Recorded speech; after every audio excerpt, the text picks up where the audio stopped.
Today, our topic is how to remove dandruff with baking soda. Hello and welcome back to our channel. Baking soda acts as a mild exfoliant that helps remove dead skin and excess oil from the scalp.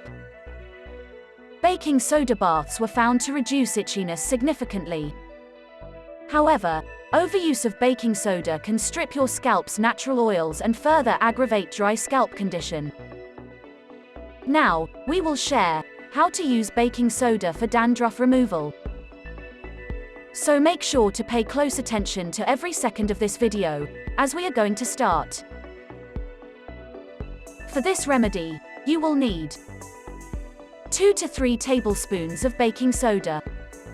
Now, what you have to do is apply the baking soda directly to wet hair and leave it on for about 2 minutes. Then wash your hair thoroughly. For best results, you have to repeat this method twice a week. In our upcoming video, we will share how to use apple cider vinegar for dandruff removal. So stay tuned. Hope you did get some value out of our today's video. If you really did, hit subscribe button, press the bell icon in order to get regular updates from our channel.